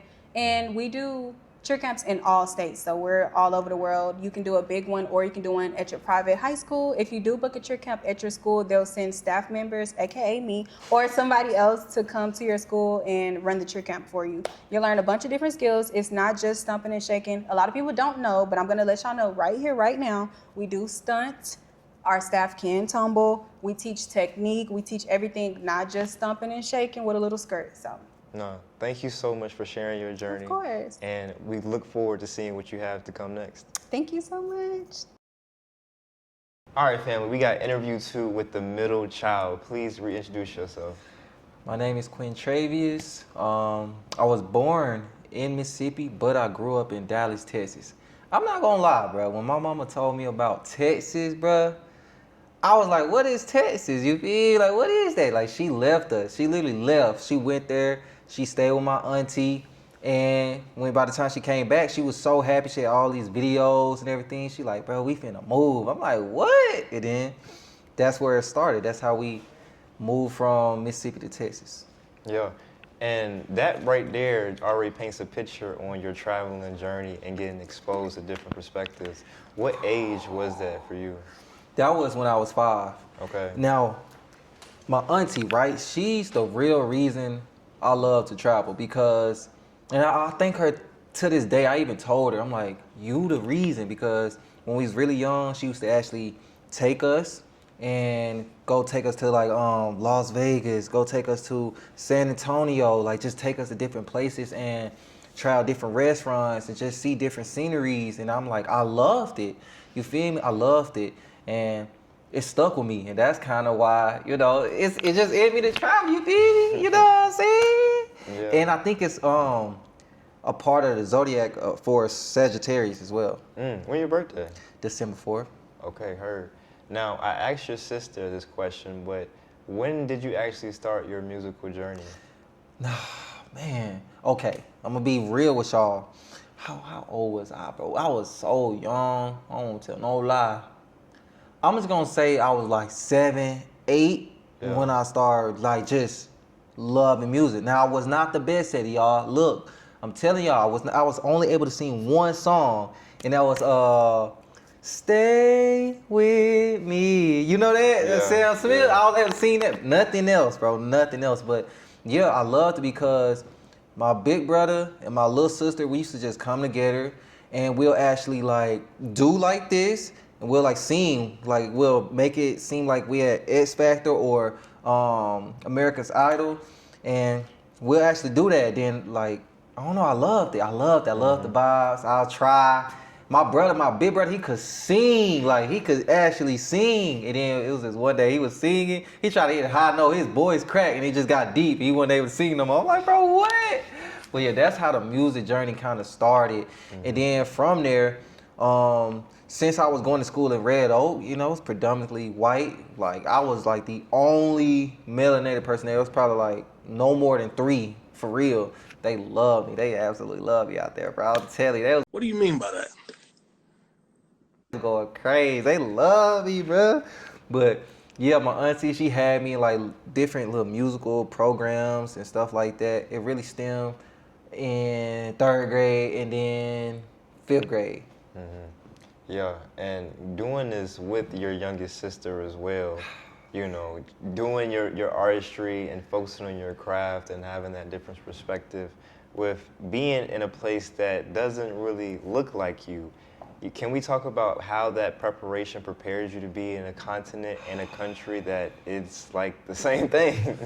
Man, you see, like growing up and being like in Red Oak and, just being the only melanated person, it's kind of like, dang, you can feel like an outsider or whatever, but I don't know. I never necessarily felt like that because I was so like delusional in the best way. I felt like I was just that. I'm like, I'm amazing. Like, I'm amazing. Like that's how I felt, and that was the energy I conveyed. And I used to have this Tony Stark hoodie on in class. Like I'll be at the table and everybody just, white. They all be around. We just laughing, joking, and then.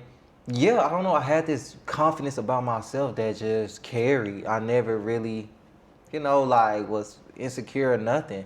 And I really, really give thanks to this one teacher I had. Her name was Miss Idy in 2nd grade.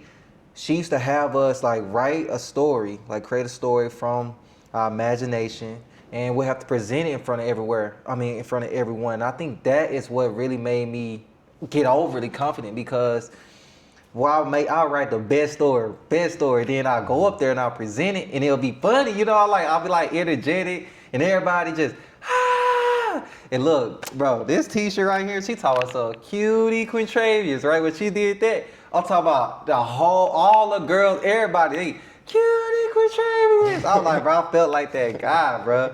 And that really made me get really, really good at writing. So I got super good at writing. That's why I kind of led up to me making an ebook in the future, like create my own book, because when I was a kid, I would write, I'll do poems, and it was so good that they'll try to actually put it in the museum, the American something museum. They actually reached out to me. They tried That's to do amazing. It. Oh, I forgot to tell you, they had put me in the newspaper. Okay. They put me in newspaper for it. Like they put me in newspaper in 3rd grade for it. It was so cool, and I felt like I done achieved something, because I'm the only melanated person here. Everybody else, white or Mexican, and I'm just there. So that was fire. Yeah, no, for sure. And can we talk about some of the things that might have been a shock to you being in Asia, even though you have this strong personality? Oh my God, just the language barrier. You feel me? That, I thought I was gonna have to worry about that the most. I'm like, dang, how am I gonna be able to communicate with people, easily? They know a little English, but not just fluent. You don't just come across a lot of Thai people that just speak it just absolutely fluent. I just met one person at the gathering. She blew my mind. She was talking to me like, I'm like, was you not born here? No, I've been here for 10 years. I've been born here. I just taught myself. I'm like, you taught yourself? Fluent, but yeah, like I thought the language barrier was gonna be a problem, and it actually wasn't. Like, I figured out a way to talk to them. I'll just do sign language or, Yeah. Is any cons that you would say with living here? Is it? I don't know, man. Yeah. Bro, okay, the cons, you gonna eat too much food, bro. like, it really ain't no cons. Like, for me, I do miss my family back home, but at the same time, it's like they know I'm out here to achieve greatness. You feel me? They know I have a big vision. They know I got a big purpose. If anything, they happy that I'm doing this. So that's the only con. You miss your family here and there, but other than that, no. Yeah. I love being out here. I want to stay out here forever. Get a crib, get some stuff built out here, whatever. Bro, this is the place to be. It's super safe. It's super like, the vibe's nice. You can be creative. You can get into your art bag. Like, it's absolutely amazing. I really don't see no con. If anything, okay, if I had to think of a con, you just have to go outside of the normal, you know what I mean? Like, you gotta push past the uncomfortability, because I know for a lot of people, they not even like foreign to making money online and, just figuring that thing out. Not everybody can do that, right? That could be a con. But if you someone who got a vision, I feel like you'll make something happen, Message. You'll make something happen through content creation. You'll make something happen with a skill set you have, a talent. You'll figure out a way. And plus, you got God on your side. So that'll be the only con. Yeah. And I know that you're focusing on trading as well out here. can you provide any advice for people that might want to do the same path that you're doing? Yes. Okay, look. I'm really passionate about trading, and it's so crazy because I quit my job. That was the last job I had. I quit it because of trading. Like it's actually mind blowing. Before I had got the job, right? The job was Walmart. I had came from Houston because I used to go out there, chill with my sisters, chill out there. But when I came back, I was just reselling, and I told myself, you know what? I'm gonna get me a job just to see how I feel, so I know where or not I want to go back to it in the future. Is this what I want to do in my life? I get the job. Turns out horrible because I got the energy of a boss. You feel me? Like they was hating on me. I'm like, I'm not doing nothing wrong. I feel like I was doing everything right, doing my job. It's just the energy. Like I don't know. It's just an energetic thing. So it was like problems happening, and that made me think like this is not what I'm supposed to be doing. Like I can't do it. I was getting sick. Like it was bad. I'm like, dang, I don't even be getting sick, bro. But now I'm sick. I'm sleeping in, and man, bad vibes. So this one day, I was telling my mama, I'm like, I don't want to do this for real. And then I had got a message sent to my email, and it was about day trading. I clicked it. I joined the group. Got there, talked to the people. They was like, bro, you the only person who ever say anything on this call. I'm like, man, look, it is what it is. I did that, and from that day forth, I was like, you know what, I'm gonna do trading. And what made it align more is after I quit that job and got done with that first month of doing, a little trading in that little group, I went back to Houston. I was still reselling, and then while I was out there in Houston, I was like, okay, I was talking to my brother. I was telling him I'm serious about this trading stuff. We had a whole conversation. I literally went out the door to go throw away the trash, and then a train came by. And it stopped right where we was at, and it said Forex trade. And I took a picture. I'm like, this is a sign. This is what I'm supposed to be doing. And literally, when I came back from Houston, my homeboy, he had a mentor. His name was Serge. Shout out him. But I got to shout out him. He the GOAT. I ain't gonna lie. But he had a mentor named Serge. He told him that, I want to do that as well. He literally, bro, when I tell you, this man done gave me a skill set that is unshakable. Like it's remarkable, especially when you can teach people how to become financially free. Man, it's a blessing. But yeah, I was working with him every single day. He taught me about selling. He taught me about day trading, how to shoot content, all these different things. And then I learned the reality of trading. I realized, okay, trading is more than just making money and losing money. It's more so about the person you become to make the money. So you're gonna see yourself become more disciplined, and like things you do outside the charts, like going to work out, or journaling, or reading, or eating healthy. Like the way you do one thing is how you do everything. You feel me? So I feel like the trading aspect, it done not only just made me more consistent, more disciplined, but it just made me have this passion to be the highest version of myself, to operate from that. And that's what I feel like, bro. If you want to get to trading, understand it's a spiritual game. Like you're gonna evolve. It's spiritually, like for real. Because when you get past the failures and you actually stay consistent with the rules you have, bro, the abundance flow in, bro. And then I personally love trading because I am someone who is very artistic. I do so many things. So I'm like, how can I do so many things and still be just financially stable from it? So I don't have to start from square one with the content and rely on that or none of that. I could just, get paid from trading, then create the reality I want to create behind it. And that's what I've been doing. Hop on the charts. Tell you I'm in the trade right now. I don't even know what's going on. Imagine like that's $1 million being made, and then I can go out here and I can film a movie, create or come out with a clothing brand. Me and my sister, we do that. We got our own brand. It's coming out. Y'all stay tuned. I want to have time to invest into my passions, and really help millions of people around the world. And I think trading is the way. That's gonna be the thing that anchor the big vision. So yeah. Yeah, no, for sure. So while we're on that topic, go ahead and shout out the platforms that the people can find you on. You can find me on Instagram at Quintravious_, and on YouTube at Quintravious, and TikTok, Quite Obvious. I got a lot of platforms. I ain't gonna lie, like a lot of accounts. I got another TikTok. It's called just Quintravious. But yeah, that's how you can find me. If you want to learn about day trading, I got the link on all of them, like all of them but YouTube. So if you just go to my Instagram, you'll be able to click the link in my bio. And hey, that's how you'll be able to do it. Well, shout out to you, bruh. I gotta give you your flowers once again for coming out here and being disciplined and stepping into the goals that you have for yourself, because you know that it won't just help you, but it'll help everyone else that you touch and impact. So shout out to you, bruh, and we'll catch you out on the next scene. Give me some.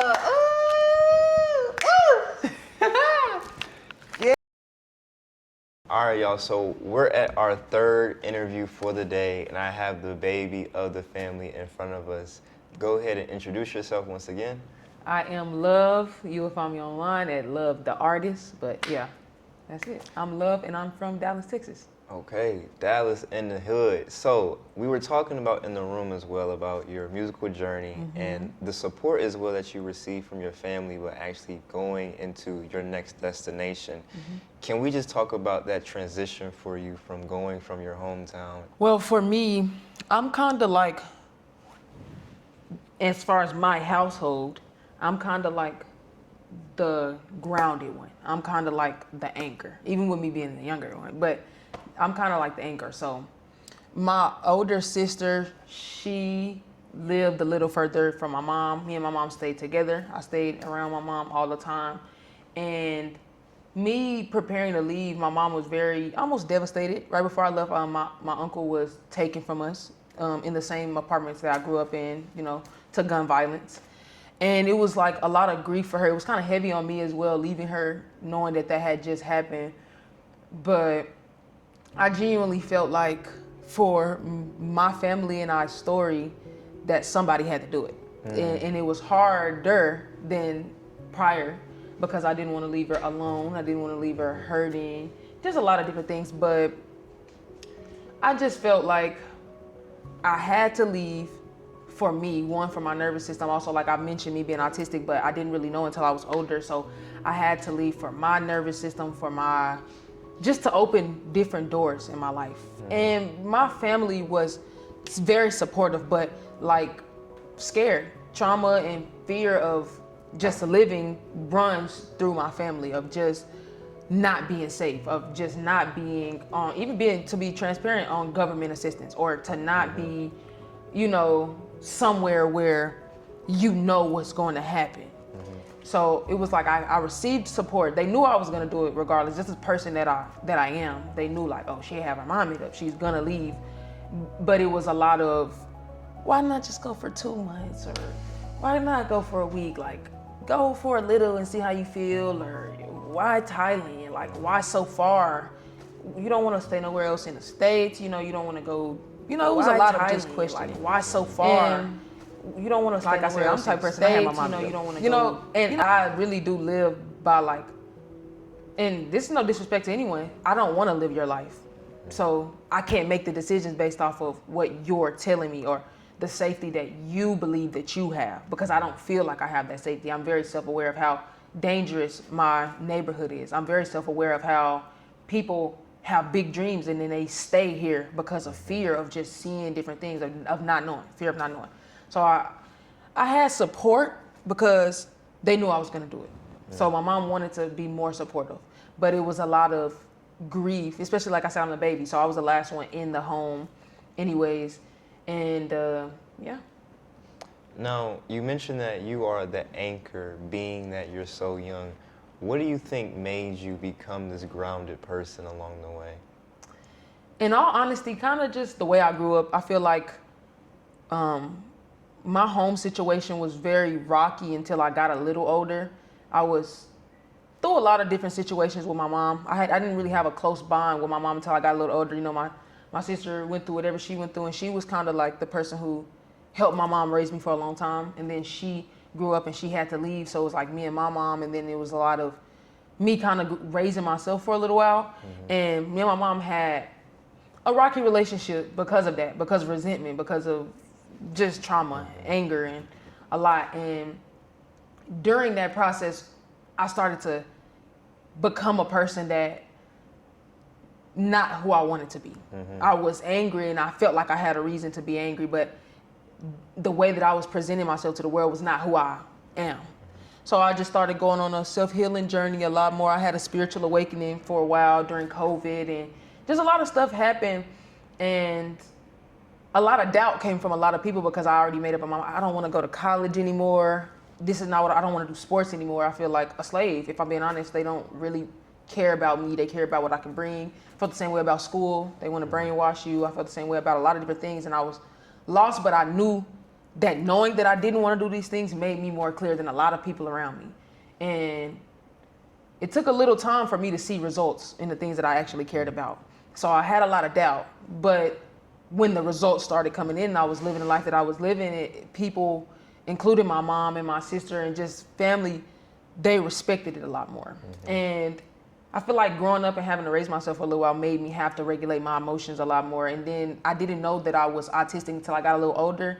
So even then, with me just being a little more logical and my mom being a lot more emotional and my sister saying, you know, I just ended up being the one that was more grounded. I felt like I needed to be grounded. Yeah. Now let's talk about how Thailand actually popped up in the picture. Okay. Was that Instagram? Was that a mentor? What was that thing? For me, it was my partner. Okay. I already knew when I was very young, before I met her, I wanted to move out of the country. Like I said, I didn't necessarily have the most, you know, the best home situation when I was really young. So I always had at first like this idea of escapism. And that's genuinely what it was at first. Like, oh, I don't want to be around these people. I don't want to be here. I want to be somewhere else where they can't get in touch with me. Right. They can't get in touch with me. And that was kind of my idea when I was younger. Like, everybody want to be in a rat race here when I can go. Initially, it was Mauritius for me. Mauritius in Africa, South Africa. When I was probably like 13, 14, somewhere around there, I just already had the idea, like, I'm going to go buy some properties, and then I'm going to be lit. Like, I'm going to go to Mauritius. And then years went by, and I was, like I said, I started getting a lot more comfortable. I was making money online. I was good. And I was thinking, like, what is my next move? I want to move into a nice home in Dallas. And me and my brother were looking into like an apartment in like a different place. We talked about, like, we gonna get a nice place. We gonna grind on stream. Like, we gonna be able to afford it. We gonna be good. Like, we just got to do everything. But then I was telling my partner about it, and we all had already talked about leaving and coming to Thailand. But it always seemed like a distant thing. Like, we gonna be up. Like, we just gonna leave. We gonna be good. But she was kind of saying, like, y'all gonna move in together. I'm gonna move to Thailand. Like not jokingly, but jokingly.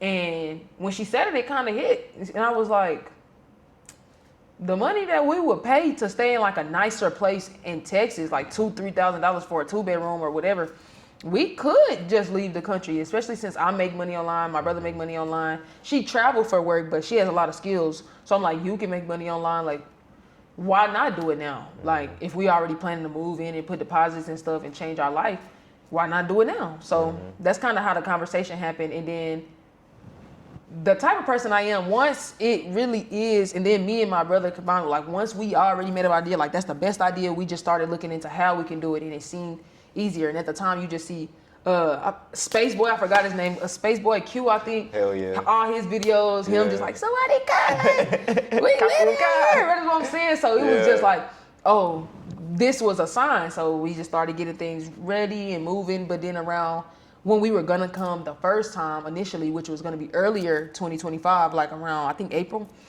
I ended up in a film program. At that time, I really had like some self-discovery, like, content is not all that I wanted to do. It's not, when it opened for me, it was not what I wanted to open. It was a blessing, and it was what needed to open at the time for this journey, but I didn't want to latch onto that for safety. And me continuously losing my accounts was kind of that, like a slap in the face, like, you're starting over, so like, what do you want to do? Like I said about content, meaning about music and like film and stuff, I was just like, what do I really want to do? And I had the opportunity to go to a film program, so I was like, I'm gonna do that. And it seemed like it wasn't time to leave just yet. And also I was a part of a group called Anagic, and they do high ticket affiliate marketing, because I mentioned I did low ticket affiliate marketing on TikTok Shop, and I had a mentor. Shout out to Jake. Shout out. Jake told me, he was like, why won't you just stay a couple months and then go crazy with a magic, you'll leave with a little bit more money in your pocket, or at least you'll know what you want to do. There's no rush. Like, don't rush there and then get there and feel like you have to come back. So we ended up just changing our tickets to later in the year, like 5 months later, like 4 months later. I did a film program. It kind of went halfway through. I ended up in the door going on more sets and stuff, but it wasn't necessarily what I thought it would be, but it was clarity for me. Like, I do want to be in these spaces, not necessarily with these people, not necessarily in this circumstance, but I do want to do it, and I don't want to wait to put it off anymore. The same thing with music. So I just started doing that more, and then months went by kind of fast, and we ended up here. Yeah, and you holding it down as well. Now, being out here, I know you didn't probably have clear expectations or any expectations with Thailand, but would you say that you actually love what you're experiencing in Thailand now? Thailand is my favorite place I've ever been in my entire life. And just living has been so peaceful for me because, like I said, the way that I even really discovered that I was autistic, it was a lot of things that was going on when I was younger, a lot of differences, a lot of internal problems that I faced that I don't feel like when it happens to Black women specifically, people don't look at it and think like autism. They think attitude, they think know-it-all, they think, all of these different things. So for me, right before leaving, I was having a lot of emotional breakdowns, more dysregulated, more anxious, and I know how to regulate myself, but it was getting hard, and I wanted to know, like, why is this something that I've always dealt with? And even my environment, like I said, I grew up in Oak Cliff, Texas, in the hood, and I just felt like I wanted to be somewhere safer because I could thrive. I felt like my environment, as much as I can grow, I kept getting the same wounds kept reopening in my environment. And like I'm healing, but I'm healing the same wounds over and over. So I just felt like I needed a place to let my nervous system regulate, to get out of survival mode. I've been in survival mode for a long time in my life. So just a lot of that coming here has given me the space to create. It's given me mental clarity, the ability to slow down, the ability to really turn inward and see like how I feel and why do I feel like that, and what has come from my past that I carry that I no longer want to carry, and who do I want to be, not who was I. It just gave me a lot of space, and then feeling safe has helped me a lot, especially with just dealing with overstimulation, dysregulation, while I figure out what works for me and what does not work for me as an autistic adult. It's just giving me a lot of space, and I feel safer, so I think clearer, and I love it. The food is better, like, it's just lit, yeah. Bless up. Yeah, and you're doing an amazing job with adapting out here as well. I want to talk about the pieces where you, quote unquote, lost these accounts, but they were always in you internally. Now, for the people watching that think they need external factors, or they don't know that they have it, or they can build something back up, what are some advice that you can give to them to help them? I would say that you are interesting to somebody. And this is exactly why any person can go into a room and make a friend. This is why at school you have people you walk past and you probably never knew they went to school with you. And then you have people that you always notice. I really believe that every person has something in them that people want to see, even if it's not what the general audience of what the internet looks like they want to see. And for me, I blew up the first time off of my voice. Just me talking about things I care about, just me talking about things that a lot of people probably don't want to talk about, or being transparent about it. And in that same breath, I would say, prior to that, I felt like I needed to have better camera equipment. I felt like I needed to do trendier. All this external stuff. All of these external things. And the way I blew up was overnight. So it was like, I was doing all of these other things on my content, and then I sit down one time and I make a video of me talking, and there's nothing going on, and I'm just got done training somebody. I was a personal trainer at the time.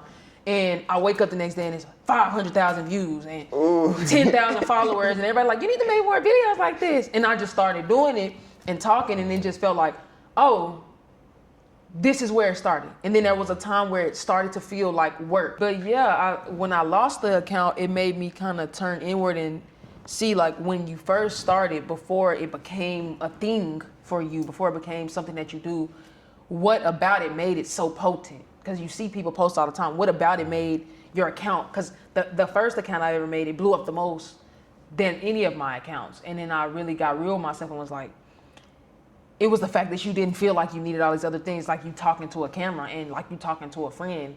And that's just how I feel about it. Like, this is what I tell my clients as well, people that I work with, like, you don't have to be the trendy guy who does this, that, and the third. People love people like you. This is why we see so many different movies, and the same thing I feel about film. You see so many different stories about people. As much as it's attractive for that regular, like, standard, like, oh, glamour, the cars and the life and this, people want to see a struggling mom so they don't feel like I'm just the only struggling mom. People want to see these different things, and you can inspire people a lot more actually when they see that you're just starting and you're trying. And, oh, she just set the phone up in the crib and this, that, and third. There's, to me, a beauty at starting when it comes to content, because people can feel how raw and real it is. Because over time, it does start to feel a lot more performative. You have this character that people want to see, and they have things they want to see. But when you start off, you can just be. And I think that everybody can just be. Plug. And I love that. And you're in a place where you can just be Yeah. and live. So thank you so much for today and sharing your story. My last question as well is, I know y'all been here for 6 months on the tourist visa. What is your plans, or what do you think about what visa option will be best for you and where y'all are at right now? I personally wanted to do Muay Thai. I just found out last night that my meniscus was tore. So that kind of, I'm still trying to think about that, but I knew that I wanted to do something like active. I wanted to do Muay Thai, but I also was very open to learning the language. So now I think that I'm pivoting to wanting to learn the language, because I watch a lot of Thai shows. Before I came to Thailand, I watch a lot of Thai GLs. I watch a lot of Thai TV. And communicating is something that I like to do with people. So being here, that's one of the only things that I really feel like I wanted to be better at, being able to talk and then not just be one-sided, like they're trying to communicate with me and understand me. I want them to know that I'm trying to communicate with them as well. So I think that for me, depending on what the physical therapist say, it's either going to be Muay Thai and language combined, or if the world is showing me to just do language for right now, then I'm going to just do language for right now. Okay, that's perfect. Well, we can go ahead and conclude the interview here. Thank you so much for your time and sharing your story and being a light for the world. Thank you. Real quick as well, can you just drop every channel that you have, coaching or whatever, so people can contact and reach out to you? You can check out my accounts at Love the Artist, like D-A Artist, and that's on Instagram, TikTok, and YouTube. And then I also have Love the Artist _music, where I'm posting music content and things of that nature. And then we also have Yin Yang Twins, which is me and my brother's account together. We stream and we do different crazy shit out here. So that's me. So I'll have all their links in the description below, and we'll catch y'all out in the next scene. Let's go.